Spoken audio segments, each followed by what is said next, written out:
Hi friends, welcome to JE Electrical Engineering Valley YouTube channel. 15 minutes PYQ mastery series లో ఈరోజు మనం part 11 లో ఉన్నాం. ఇప్పటి వరకు మనం పార్ట్ 10 అంటే 10 పార్ట్స్ ని డిస్కస్ చేసుకున్నాం. ఒకవేళ మీరు ఆ 10 పార్ట్స్ మీరు చూడలేకపోతే ఈ ప్లేలిస్ట్ లోకి వెళ్ళి ఆ 10 వీడియోలు చూడండి. చాలా మంచి క్వశ్చన్స్ ఉన్నాయి, అలాగే మంచి షార్ట్ కట్స్ కూడా మీరు నేర్చుకుంటారు. ఓకేనా? ఈ యొక్క కోర్సుని మీరు ఫాలో అవడం వల్ల మీకు మంచి కాన్సెప్ట్స్ అనేవి వస్తాయి, అలాగే కాన్ఫిడెన్స్ వస్తుంది, అలాగే తక్కువ టైంలో కూడా ఎక్కువ మార్కులు స్కోర్ చేసుకునే విధంగా ఈ యొక్క సిరీస్ అనేది ఉంటుంది. ఓకేనా? వితౌట్ ఎనీ టైం డిలే మనం ఈరోజు మొదటి క్వశ్చన్ లోకి వెళ్ళిపోదాం. ఓకే, ఫస్ట్ క్వశ్చన్ ఏమి ఇచ్చారమ్మా చూడండి. In the network shown the given figure the voltage V at the time considered is 20 volts, then dV by dt at that time will be అంటే ఏం అడిగాడు? dV by dt అడిగాడు. ఓకేనా? If the voltage at a time, ఒక time దగ్గర voltage ఏమనుకున్నాడు? V is equals to ఎంత? 20 volts అనుకున్నాడు. దీనిచ్చి ఏమడిగాడు? అదే టైం దగ్గర dV by dt అని ఎంత అడిగాడు. ఓకేనా? నార్మల్ గా మనకు తెలిసిన ఫార్ములా ఏంటమ్మా? Capacitance C is equals to I is equal to CdV by dt. ఇది తెలుసు కదా అందరికి. I is equals to CdV by dt. అంటే మనకి dV by dt కావాలంటే ఈ కెపాసిటెన్స్ ని తీసుకొస్తే ఏమవుతుంది? I by C అవుతుంది. అంటే ఇదే కదా, ఇదే formula. I value C value apply చేస్తే మనకి dV by dt వాల్యూ వస్తుంది. ఓకేనా? అంటే I కనుక్కోవాలి. I ఎక్కడ? కెపాసిటర్ గుండా ఫ్లో అవుతున్న I కనుక్కోవాలి. ఓకేనా? ఇక్కడ I కనుక్కోవాలి. I కనుక్కోవాలంటే ఫస్ట్ చూడండి, ఇచ్చింది ఏంటి? 20 volts ఇచ్చాడా లేదా? ఇక్కడ 20 volts ఇచ్చాడా? అంటే ఈ నోడ్ వోల్టేజ్ పొటెన్షియల్ ఎంత? 20 volts. ఓకే, ఇప్పుడు ఈ బ్రాంచ్ కరెంట్ కనుక్కొని అప్పుడు KCL అప్లై చేస్తే అప్పుడు మనకి I వస్తుంది. అవునా కాదా? ఇది ఫర్ ఎగ్జాంపుల్ ఇది సోర్స్ కరెంట్ అనుకోండి. ఇది ఫర్ ఎగ్జాంపుల్ ఏదో I1 అనుకోండి. ఇది I అనుకున్నాం కాబట్టి. ఓకేనా? ఫస్ట్ ఇప్పుడు ఏమి అప్లై చేయాలి? ఈజీగా అప్లై చేయొచ్చు కదా. ఎలాగ అప్లై చేస్తారు? ఇక్కడ 20 volts ఉంది అంటే చూడండి, ఈ నోడ్ దగ్గర ఇదంతా ఒకే నోడ్ కదా, అందుకే 20 volts అనుకున్నాను. Okay, colour మార్చుదాం. ఓకే, ఇప్పుడు ఏంటి చూడండి, IS సోర్స్ నుంచి వస్తుంది అనుకోండి. I is equals to V by R తెలుసు కదా. I is equals to V by R ఇది తెలుసు కదా. దీన్ని బట్టే నేను ఇప్పుడు రాస్తాను చూడండి. IS ఈజ్ ఈక్వల్స్ టు, ఇక్కడ రెండు పొటెన్షియల్స్ ఉన్నాయి అంటే 40 volts 20 volts అంటే 2 పొటెన్షియల్. దాని డిఫరెన్స్ ఎంత? Higher potential to lower potential by 10 ohms ఎంత అవుతుంది? 20 by 10. అంటే 2 amperes వచ్చింది. అవునా కదా? ఇది 2 amperes వచ్చింది. ఇప్పుడు 2 amperes వచ్చింది. నెక్స్ట్ I1 కావాలంటే అది ఎలాగో తెలుసు. I1 is equals to 20 by 2. ఇది 1 amperes వచ్చింది. I1 1 amperes వచ్చింది. ఏమేమి వచ్చాయి? I1 1 amperes వచ్చింది, IS 2 amperes వచ్చింది. అంటే ఇది 2 amperes వస్తుందంట. ఎంత వస్తుంది? 2 amperes సోర్స్ కరెంట్ నుంచి వస్తుంది. ఇక్కడ 1 ampere వెళ్ళిపోతుంది. అంటే మిగిలింది ఎంతమ్మా? అర్థమవుతుంది కదా, ఈ నోడ్స్ దగ్గర ఎంటర్ అవుతుంది, ఈ దగ్గర లీవ్ అవుతున్నాయి, ఇది కూడా లీవ్ అవుతుంది. అంటే ఇది ఎంటర్ అయ్యేది ఏదైతే ఉందో ఆ కరెంట్ ని ఈ విధంగా డివైడ్ అయ్యింది. 1 ampere కింద, ఇది ఒక 1 ampere కింద. అంటే డైరెక్ట్ గా ఇవ్వలే కానీ ఇండైరెక్ట్ గా ఇది ఒక 1 ampere. ఓకేనా? ఇది 1 ampere. అప్పుడు మనకి I వాల్యూ వచ్చింది, నెక్స్ట్ C వాల్యూ ఆఫ్ ఉంది. అంటే అప్పుడు dV by dt వస్తుందా రాదా? I వాల్యూ ఎంత? 1 ampere, C వాల్యూ 1/2. అంటే ఈ పైకి వెళ్తే ఏమవుతుంది? Then obviously dV by dt is equals to 2 volt per second. ఓకేనా? ఇది ఆన్సర్. అర్థమైందా లేదా? సింపుల్ గా చేసేయచ్చు. ఓకే, నెక్స్ట్ క్వశ్చన్ లోకి వెళ్దాం. నెక్స్ట్ క్వశ్చన్ ఏంటి? ఏ 200 watt 230 volt lamp is connected across 115 volt supply.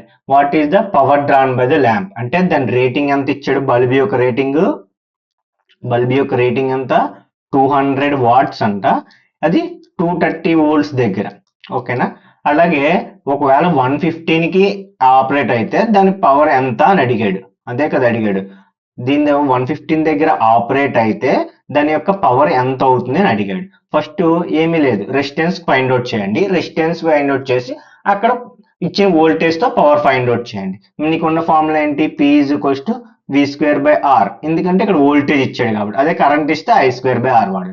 ఇదే ఇట్లా ఫస్ట్ దీనికి రెసిస్టెన్స్ ఫైండ్ అవుట్ చేయాలంటే, బల్బ్ రెసిస్టెన్స్ ఫైండ్ అవుట్ చేయాలంటే ఈ P is equal to V²/R ఉందా, దీన్ని బట్టే R is equals to V²/P.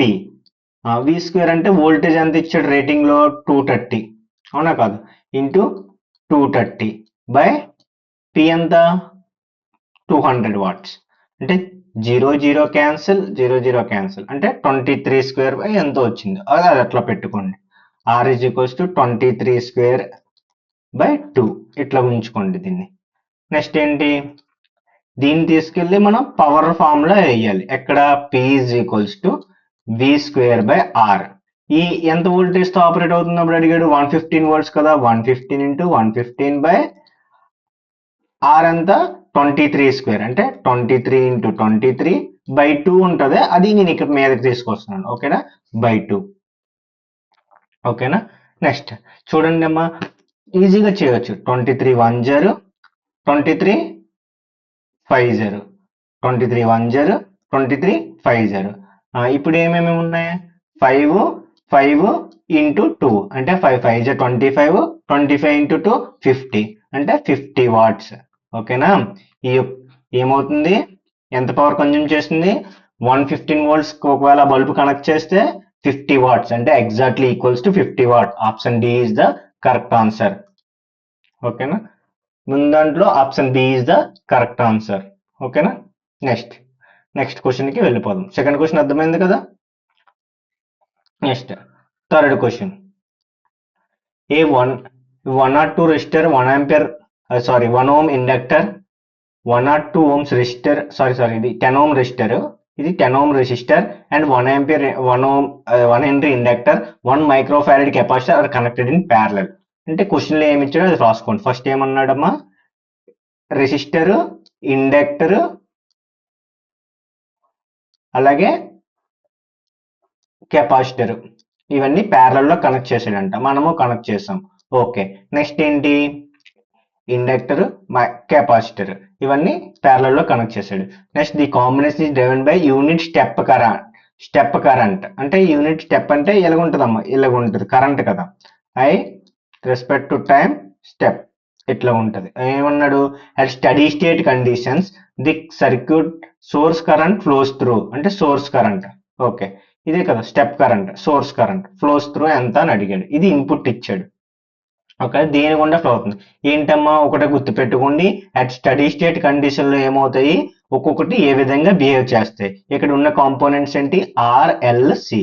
ఓకేనా, ఇక్కడ ఆర్ ఏ విధంగా బిహేవ్ చేస్తుంది, ఆర్ నార్మల్ గానే సేమ్ ఆర్ లానే ఏ స్టడీ స్టేట్ కండిషన్ లో ఆర్ లానే బిహేవ్ చేస్తుంది. ఓకేనా, అదే ఇండక్టర్ వచ్చేటప్పటికి ఏమవుతుంది, షార్ట్ సర్క్యూట్ లాగా బిహేవ్ చేస్తుంది. ఓకేనా, షార్ట్ సర్క్యూట్. అదే కెపాసిటర్ సి వచ్చేటప్పటికి ఇది ఓపెన్ సర్క్యూట్ లాగా బిహేవ్ చేస్తుంది. ఓకేనా, అంటే ఇప్పుడు ఏంటి చూడండి, ఇప్పుడు నెట్వర్క్ ఎలాగవుతుంది, స్టడీ స్టేట్ అన్నాడు కాబట్టి ఆబ్వియస్లీ ఇప్పుడు ఒక రెసిస్టర్, నెక్స్ట్ ఒక షార్ట్ సర్క్యూట్. ఎందుకు, ఇండక్టర్, ఈ ఇండక్టర్ ప్లేస్ లో షార్ట్ సర్క్యూట్. స్టడీ స్టేట్ లో ఇండక్టర్ లాగా షార్ట్ సర్క్యూట్ లో బిహేవ్ చేస్తుంది. ఇగో షార్ట్ సర్క్యూట్ ఇండికేట్ చేసుకున్నాను. నెక్స్ట్ ఏంటి, next capacitor, next open circuit. ఎందుకు, ఇది ఓపెన్ సర్క్యూట్, ఇది షార్ట్ సర్క్యూట్. ఎందుకు, కెపాసిటర్ స్టడీ స్టేట్ లో షార్ట్ సర్క్యూట్ లో యాడ్ చేస్తుంది, అదే ఇండక్టర్ షార్ట్ సర్క్యూట్ లో యాడ్ చేస్తుంది, కెపాసిటర్ ఓపెన్ సర్క్యూట్ లో యాడ్ చేస్తుంది. అప్పుడు నెట్వర్క్ ఏమవుతుంది, ఈ విధంగా అయ్యింది. ఓకేనా, అంటే ఇప్పుడు కరెంట్ ఏ విధంగా ఫ్లో అవుతుంది చూడండి, ఇచ్చిన కరెంట్ ఐఎస్ ఎప్పుడు కూడా షార్ట్ సర్క్యూట్, ఎప్పుడు కూడా కరెంట్ అనేది షార్ట్ సర్క్యూట్ అంటే ఏదైతే ఈజియెస్ట్ పాత్ ఉందో దాన్నే చూస్ చేసుకుంటుంది. అంటే ఆబ్వియస్లీ ఇటువంటి ఇక్కడ రెసిస్టర్ ఉంది. ఓకేనా, ఇటువంటి ఇక్కడ ఏమీ లేదు కాబట్టి ఆబ్వియస్లీ షార్ట్ సర్క్యూట్ లోనే ఫ్లో అవుతుంది.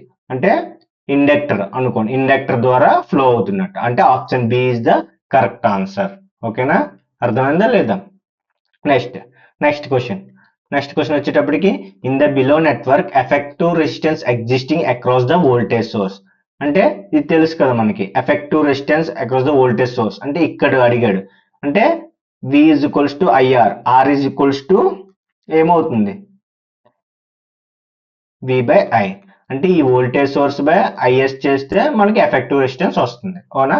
ఇక్కడ చిన్న షార్ట్ కట్ ఉంది చూడండి, ఏంటి చిన్న క్లూ ఉంది ఇక్కడ, 1/4 I అనేది వెళ్తుందంట, ఓకేనా. 1/4 I, ఇక్కడ 1 amps, అంటే మిగిలింది ఎంత అంటే 3/4 I, అవునా కాదా. ఈ రెండు యాడ్ చేస్తే 1 వస్తుంది, అవునా కదా. అందుకే ఇక్కడ 1/4 I అంటే 3/4 I అనుకున్నాను. ఇప్పుడు సింపుల్ గా చేసేయాలంటే చూడండి, ఈ విధంగా ఏంటి కేవీఎల్ అప్లై చేయండి. అప్లై కేవీఎల్, అప్లై కేవీఎల్ ఎలాగ అప్లై చేస్తారు, ఫస్ట్ -V, నెక్స్ట్ ప్లస్ 3 ఇది ఏంటి ఇక్కడ ఏం కాంపోనెంట్ లేదు కాబట్టి నెక్స్ట్ ఇక్కడికి వచ్చేటప్పటికి ఇక్కడ పాజిటివ్ తీసుకోండి, ప్లస్ 3/4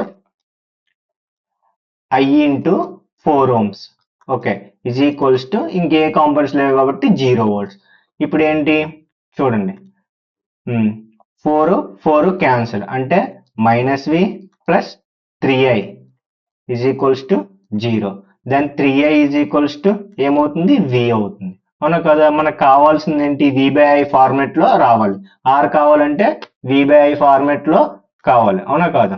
చూడండి V బై I ఫార్మెట్ లో కావాలి అంటే ఇక్కడ ఐని అటు మార్చుకుందాం, అంటే V by I is equals to 3, అంటే V బై I ఎంత అవుతుంది 3 ohms వచ్చిందా రాలేదా. ఈజీగా మనం సాల్వ్ చేసాం. V by I is equals to 3 ohms. Option B is the correct answer, ఓకేనా. నెక్స్ట్ క్వశ్చన్ కి వెళ్దాం. ఈజీగా సాల్వ్ చేసాను, ఏమీ లేదు ఇక్కడ 1 కరెంట్ వస్తుంది, I వస్తుంది అనుకున్నాను, 1/4 కరెంట్ ఇటు వెళ్తే నెక్స్ట్ మిగిలిన ఏం కరెంట్ ఎంత ఉంటుంది 3/4 కరెంట్స్, అంటే 1 పార్ట్ ఇటు వెళ్తుంది అనుకో, అదే పావు వాటా ఇటు వెళ్తుంది అనుకుంటే మిగిలిన 3/4 వాటా ఇటు నుండి వెళ్తుందని ఎజ్యూమ్ చేసుకున్నాను, అంతే కదా. ఈ రెండు యాడ్ చేస్తే అప్పుడు అయ్యే కదా వస్తుంది, అప్పుడు కేవీఎల్ అప్లై చేశాను, ఈజీగా వచ్చింది, ఓకేనా. కాంపిటేటివ్ ఎగ్జామ్ లో మనం ఈ విధంగానే సాల్వ్ చేస్తే ఈజీగా ఆన్సర్స్ వస్తాయి, ఓకేనా. నెక్స్ట్ ఏంటి, in the given figure shown below resistor R3 becomes open circuited. ఏటి రెసిస్టర్ R3 అనేది ఓపెన్ సర్క్యూట్ అంట, చూడండి ఏటి ఇది ఓపెన్ సర్క్యూట్ అయిపోయిందంట, అంటే రెసిస్టర్ ఉండదు, అంటే క్యాన్సిల్ అయిపోయినట్టు. The voltmeter will reads, voltmeter ఏం రీడ్ చేస్తుంది అన్నాడు. ఇంక ఈ వోల్ట్మీటర్ రీడ్స్ చేయకపోతే కరెంట్ అనేది ఏమి ఉండదు కదా అక్రాస్. అప్పుడు ఏంటి కరెంట్ అనేది లేకపోతే ఈ రెసిస్టర్ ఓపెన్ అయిపోతే ఎలా ఉంటుంది నెట్వర్క్, ఇలాగ ఉంటుంది, అవునా కాదు. ఈ రెసిస్టర్ ఓపెన్ అయిపోయింది ఇక్కడ 250 volts అప్లై చేశారు కదా, 250 volts ఇక్కడ మెజర్ చేశారు, అవునా కాదా. ఇక్కడ మెజర్ చేసినప్పుడు ఏమవుతుందమ్మా, ఈ రెసిస్టర్ లో కరెంట్ ఫ్లో అవ్వకపోతే ఇవి ఏమి కూడా డ్రాప్స్ ని చేయవు, అంటే ఇవి నెగ్లెక్ట్ చేయవచ్చు, రిడెండెంట్ ఉన్నా కూడా నో యూజ్, ఓకేనా. అప్పుడు ఏమవుతుంది, ఏదైతే దీనికి అక్రాస్ గా ఉందో ఇదే డ్రాప్ దాని వోల్ట్మీటర్ అనేది మెజర్ చేస్తుంది, అంటే ఆబ్వియస్లీగా 250 volts మెజర్ చేస్తుంది. Option D is the correct answer. అర్థమైందా లేదా, ఓకేనా. ఒకవేళ కరెంట్ ఫ్లో అవి ఒకవేళ షార్ట్ సర్క్యూట్ అంటే అట్లా వోల్ట్మీటర్ ఏం చేస్తుంది 0 మెజర్ చేస్తుంది, ఓకేనా. ఒకవేళ ఇట్లా కాకుండా ఏమైనా ఒకవేళ ఇటు నుండి ఇలాగ ఇచ్చాడు అనుకో, ఫర్ ఎగ్జాంపుల్ ఇట్లా ఉంది, ఇట్లా అప్పుడు ఏదైనా ఫర్ ఎగ్జాంపుల్ ఏదైనా ఒక రెసిస్టర్ కనెక్ట్ చేసి దాని వాల్యూ చేంజ్ చేస్తే అప్పుడు కరెంట్ ఫ్లో అయ్యి అప్పుడు డ్రాప్ వేరేగా ఉంటుంది. ఒకవేళ రెసిస్టర్ వాల్యూ చేంజ్ చేసాడు అనుకో, ఫర్ ఎగ్జాంపుల్ ఇంతకుముందు 10 ohms ఇచ్చాడు కాబట్టి ఇప్పుడు 5 ohms ఇచ్చాడు, అప్పుడు వేరేగా అంటే అప్పుడు కరెంట్ ఫ్లో అవుతుంది, అప్పుడు ఈ రెసిస్టర్స్ పని చేసినప్పుడు ఇది దీంట్లో అయ్యే డ్రాప్ బట్టి ఈ కరెంట్ బట్టి ఈ డ్రాప్ ని వోల్ట్మీటర్ మెజర్ చేస్తుంది, ఓకేనా. ఈ విధంగా సాల్వ్ చేయండి. కానీ క్వశ్చన్ లో ఇక్కడ మాత్రం మనకి ఏమి ఇచ్చాడు, క్వశ్చన్ లో ఇచ్చింది ఏంటి ఇక్కడ వోల్ట్మీటర్ తీస్తాడన్న, అంటే రెసిస్టర్ తీస్తాడన్నాడు, అంటే ఓపెన్ సర్క్యూట్ అంటే కరెంట్ ఫ్లో అవుతుంది, అంటే ఇవి రెసిస్టెన్స్ రిడెండెంట్, అంటే ఇటువంటి డ్రాప్స్ ఉండవు. ఆబ్వియస్లీ ఇదంతా కూడా అక్రాస్ గా ఉన్నట్టే వోల్ట్మీటర్ ఈ సోర్స్ కి అక్రాస్ గా ఉన్నట్టే మనం తీసుకోవాలి. అందుకే ఈ 250 volts ఏదైతే ఉందో అదే ఈ వోల్ట్మీటర్ అనేది మెజర్ చేస్తుంది. అందుకే option D is the correct answer, ఓకేనా. ఇవాళ వీడియో మీకు అర్థమైందని అనుకుంటున్నాను. ఒకవేళ ఏమైనా కామెంట్స్ ఉంటే కిందన కామెంట్ బాక్స్ లో కామెంట్ చేయండి. అలాగే లైక్ చేయండి, షేర్ చేయండి, సబ్స్క్రైబ్ చేయండి, ఓకేనా. Okay, thank you, bye.